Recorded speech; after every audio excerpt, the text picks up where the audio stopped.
बिस्मिल्लाहिर्रहमानिर्रहीम। अस्सलाम वालेकुम। जी प्यारे बच्चों, क्या हाल चाल है आप लोगों के। हमने मेक और बाय और लिमिटिंग फैक्टर के दो कॉन्सेप्ट डिस्कस किए डिसीजन मेकिंग के अंदर। ठीक है। और याद रखें, डिसीजन मेकिंग के अंदर कोई तरीकाकार नहीं होता कि ये मेक और बाय का केस है, लिमिटिंग फैक्टर का केस है। ये तो कुछ जनरल सिचुएशंस हैं। अदरवाइज पेपर में कुछ भी आ सकता है। आपने उस डिसीजन से ये देखना है, फिक्स्ड कॉस्ट इग्नोर कर देनी है, एडिशनल फिक्स्ड कॉस्ट लेनी है। जो जनरल फिक्स्ड कॉस्ट है उसको इग्नोर करना है, और जो एडिशनल फिक्स्ड कॉस्ट जो उस डिसीजन की वजह से आएगी वो ले लेनी है। ठीक है। उसके बाद आपने देखना है कि आपका फायदा हो रहा है डिसीजन से या नुकसान हो रहा है। अगर आपके पास दो ऑप्शन है तो उसमें ज्यादा फायदा किससे हो रहा है। अगर एक ही ऑप्शन है तो उसमें फायदा या नुकसान देख लेते हैं। ठीक है। अगर उसके साथ कोई लिमिटिंग फैक्टर है या कोई और कैपेसिटी की बात की गई है तो उसको भी कंसीडर कर लेना है बस। तो डिसीजन मेकिंग एक जनरल क्वेश्चन होता है जिसमें आप लोगों ने खुद से कुछ प्रैक्टिस करके सवाल याद नहीं करने, सवाल के अंदर जो टेक्निक्स गिवन होती है ना उस पर फोकस करना होता है कि भाई मैंने यूनिट कैसे फाइंड करने हैं, नंबर ऑफ आवर्स से नंबर ऑफ यूनिट्स कैसे फाइंड होते हैं, या आपने टोटल नंबर ऑफ आवर्स कैसे फाइंड करने हैं। ये टेक्निक आपने देखनी है, कोई सवाल याद नहीं करने की जरूरत। तो हर सवाल के अंदर एक डिफरेंट टेक्निक होती है। तो इस तरह से नंबर ऑफ टेक्निक्स आपके पास अक्यूमुलेट होती जाएंगी। ठीक है, जो आपका कॉन्फिडेंस बिल्डअप करेगी।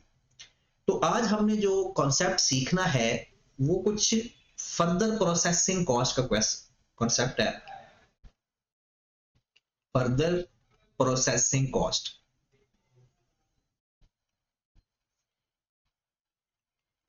Further processing cost.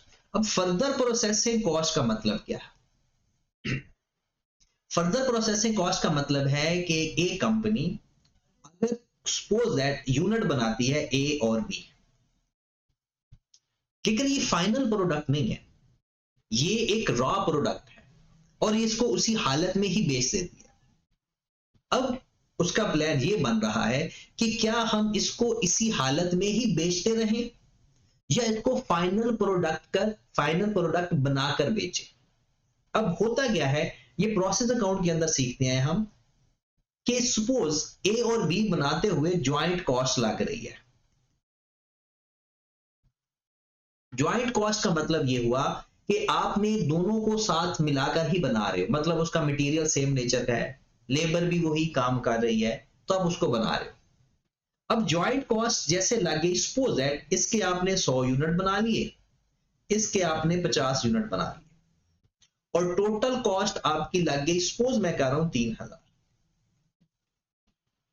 अब आपने कहा कि अगर यूनिट बेस के ऊपर कॉस्ट लिखनी है तो इसकी 2000 कॉस्ट हम कह देंगे, ये यूनिट है, और इसकी 1000 कॉस्ट लग, और ये उसकी कॉस्ट आ गई।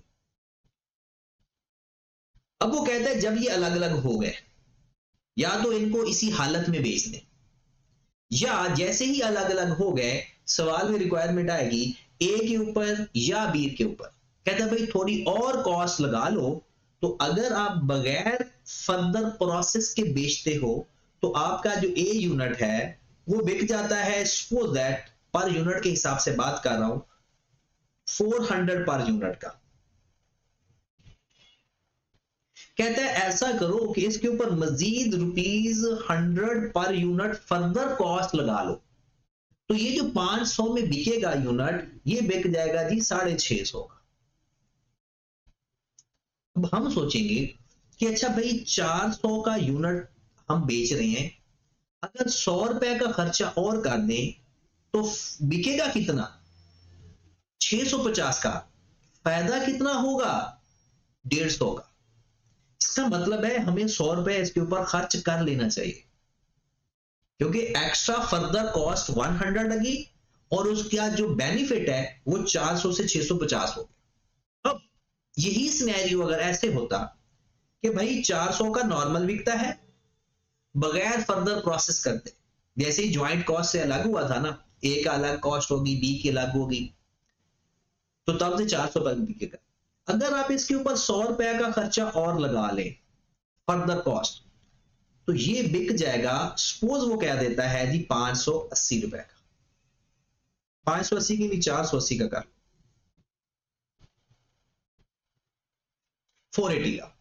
अब हम देखेंगे कि भाई हम एडिशनल कॉस्ट कितनी लगा रहे हैं, ₹100, और हमारा एडिशनल फायदा कितना हो रहा है, ₹80 का। तो क्या हमें ये रेवेन्यू है, ये कॉस्ट है एडिशनल, तो क्या अब हमें फर्दर प्रोसेस लगाना चाहिए, हमारा तो 20 रुपए पहले बेनिफिट में से भी कम हो जाए। तो फर्दर प्रोसेस कॉस्ट में हमने ये देखना होता है कि भाई उसको उसी हालत में बेच दें या फर्दर प्रोसेस करके बेचें। इसकी कई नंबर ऑफ मेथड्स हैं हल करने के, मेन आपने बेनिफिट देखना है कि हमें फर्दर प्रोसेस में बेनिफिट है या नहीं है। Got it? तो इसके हम कुछ क्वेश्चन देखते हैं फर्दर प्रोसेस के। आज हम सिर्फ फर्दर प्रोसेस को इस लेक्चर में देखना है। आप सोच रहे होंगे कि सर ने तो होमवर्क का जिक्र ही नहीं किया। मेरे भाई होमवर्क मैं आपको अगले लेक्चर में करवाऊंगा, क्योंकि आपका नया होमवर्क तैयार हो जाए ना, तो पिछला होमवर्क में आपने, मैं बार बार कह रहा हूं कि होमवर्क किया करो, जरूर करो, क्योंकि मेरे भाई आप लोगों का फायदा है। आप करोगे नहीं करोगे, अगर नहीं करोगे तो धोखा आप अपने आप को दे रहे हो, मुझे नहीं दे रहे। मैं अपनी मैक्सिमम कोशिश कर रहा हूं कि आपका जो क्वेश्चन हो जाए वो भी मैं करवा दिया करूं, और जो नहीं होते वो भी करवा दिया करूं। और आने वाले दिनों में, चंद दिनों में मैंने आपको इसके सोल्यूशन भी दे देने, लेकिन वो सोल्यूशन आई कैप के सजेस्टेड आंसर होंगे।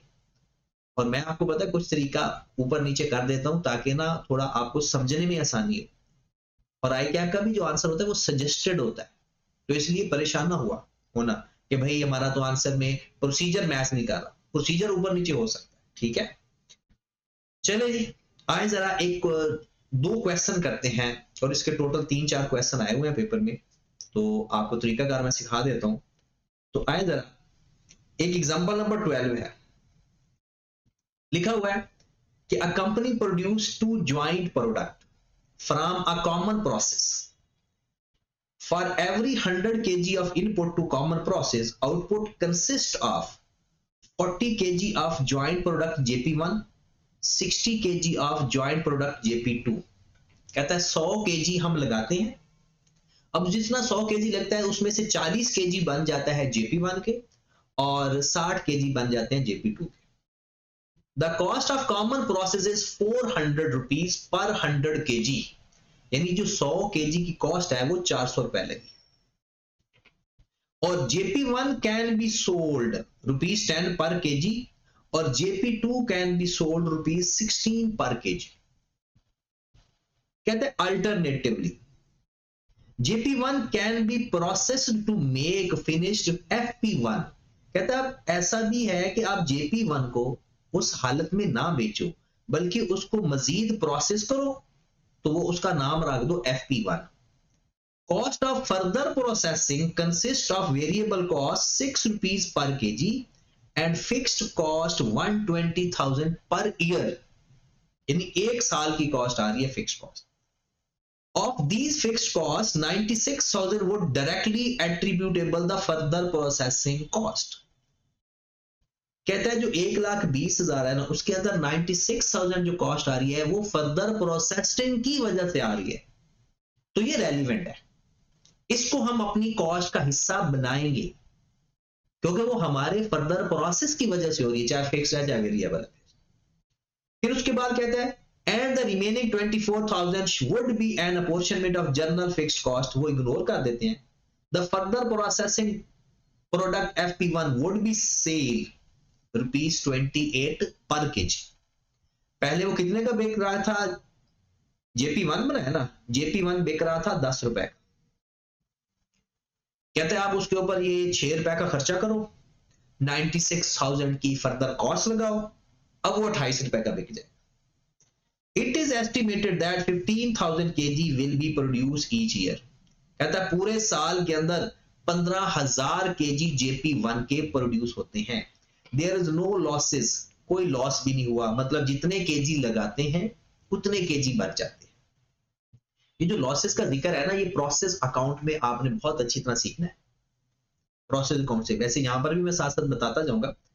कहता है should JP1 can be sold as soon as it is produced from the common process. कहता है जैसे ही वहां से बना 10 रुपए का बेच दो, या उसे फर्दर प्रोसेस करके 28 रुपए का बेचो, ये हमने बताना है। तो चले जनाब इसका तरीकाकार सीख लेते हैं, कोई मुश्किल नहीं है, बस सिंपल देखते हैं प्रोसेस से पहले कितना फायदा हो रहा है, प्रोसेस करने के बाद कितना फायदा हो रहा है। अगर ज्यादा फायदा है मतलब फर्दर कॉस्ट फर्दर प्रोसेस से यानी बेनिफिट से कम है, कॉस्ट कम है तो फर्दर प्रोसेस करेंगे, अगर बेनिफिट कम है तो फिर फर्दर प्रोसेस नहीं करेंगे। तो बिस्मिल्लाह करते हैं जनाब कि अगर हम before further process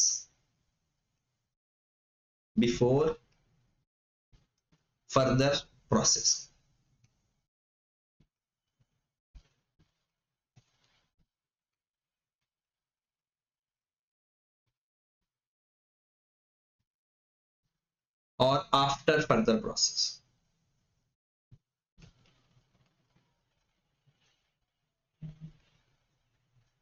before further process after further process. ठीक है, सबसे पहले देखते हैं जी सेल, क्योंकि कंट्रीब्यूशन तो फाइंड करना ही करना है ना जी। Sale price per unit 10, sale price per unit. अगर फर्दर प्रोसेस करके बेचोगे तो कितनी सेल पड़ती है, 28 रुपए, और हमने लेनी है 18 रुपए। आपको ये क्या हुआ भाई, एडिशनल बेनिफिट फर्दर बेनिफिट देखा है, 10 रुपए तो पहले भी आ रहा था, हमने एडिशनल देखना है।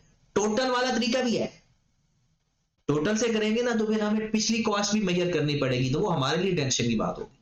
इसलिए हम एडिशनल फायदा देखते हैं, एडिशनल फायदा विद कंपैरिजन एडिशनल कॉस्ट। तो अगर आपको फायदा ज्यादा है तो गुड हो गया, कॉस्ट ज्यादा है तो फिर रहने देंगे। तो इसलिए हमने फर्दर जो सेल लिया ना, सिर्फ फर्दर सेल ली है। फिर लेस वेरिएबल कॉस्ट। अब पुरानी वेरिएबल कॉस्ट कितनी लग रही थी, क्योंकि ये पर केजी के हिसाब से लेनी है। ये देखें 400 पर 100 केजी थी, 400 रुपए पर 100 केजी थी, तो पर केजी कितनी कॉस्ट है, पर केजी 4 रुपए, 400 को 100 में डिवाइड कर देंगे। और फर्दर कॉस्ट कितनी आई, फर्दर वेरिएबल कॉस्ट 6, यहां पर देख ले, कहते हैं 6 रुपए और कॉस्ट लगाने से वो बिक जाएगा 96,000 का। अब आगे चलते हैं, ये हमारा बेनिफिट कितना आ रहा है 6 रुपए, ये कितना बेनिफिट आ रहा है 12 रुपए, लेकिन उसके ऊपर अभी वो कॉस्ट भी आनी है जो फिक्स्ड एडिशनल कॉस्ट है, वो चाहे पर यूनिट निकालो या इन टोटल निकालो। ओके, आगे चलते हैं, ये हमारे पास आ गया कंट्रीब्यूशन, कंट्रीब्यूशन पर यूनिट। हमने देखा कि हमें फर्दर बेनिफिट इतना हुआ, हमारी फर्दर कॉस्ट 6 रुपए लगी और हमें कंट्रीब्यूशन आ गया 12 रुपए पर यूनिट। टोटल कंट्रीब्यूशन कितना आ गया, टोटल कंट्रीब्यूशन 15,000 यूनिट है साल के अंदर, मल्टीप्लाइड बाय 12 कितना आ जाएगा 15,000 मल्टीप्लाइड बाय 12 180,000, माइनस कर देंगे फिक्स्ड कॉस्ट जो इसकी है 96,000। ठीक है, तो 180 में से 96,000 माइनस करेंगे तो आपको 84,000 का बेनिफिट आ रहा है, नेट बेनिफिट। आपको नेट बेनिफिट ओवरऑल अगर हम बात करें ना, एक 6 रुपए हमें कॉस्ट पड़ी एक्स्ट्रा एडिशनल, और एक 96,000 एडिशनल कॉस्ट पड़ी, और हमें एडिशनल बेनिफिट कितना हुआ 18 रुपए के हिसाब से पर यूनिट। तो हमें ओवरऑल नेट बेनिफिट बन गया 84,000, ये एडिशनल बेनिफिट आ गया। तो बेनिफिट किसको अच्छा नहीं लगता, तो इसलिए हम रिकमेंडेशन में क्या लिखेंगे, अगर आप ये देखना चाहते हो ना, इसको भी 15,000 से मल्टीप्लाई कर देंगे तो वो हमारे पास आ जाएगा पुराना बेनिफिट। ठीक है, और हमें ये एडिशनल बेनिफिट आएगा कि अगर हम फर्दर प्रोसेस करके फर्दर कॉस्ट लगाएंगे तो हम रिकमेंडेशन देंगे। अगर ये आंसर नेगेटिव आ जाता ना, इसका मतलब है हमें नुकसान हो गया, फर्दर प्रोसेस करने से नुकसान हुआ है। तो अपना डिसीजन लिखेंगे कि जो भी वो कंपनी का नाम होगा कि company would should sell JP1 with further processing and further processing in FP1 के नाम से। आगे बस इतना ही काफी होता है। वैसे आगे अगर आपने लिखना है कि बिकॉज कि उसका जो because further cost is less than further benefit. इतनी ज्यादा अंग्रेजी ना लिखना, बस सिंपल लिखना कि उसको फायदा है क्योंकि उसकी जो फर्दर बेनिफिट है वो ज्यादा है। ये नेट बेनिफिट उसका 84,000 आ रहा है। ठीक होगी बात।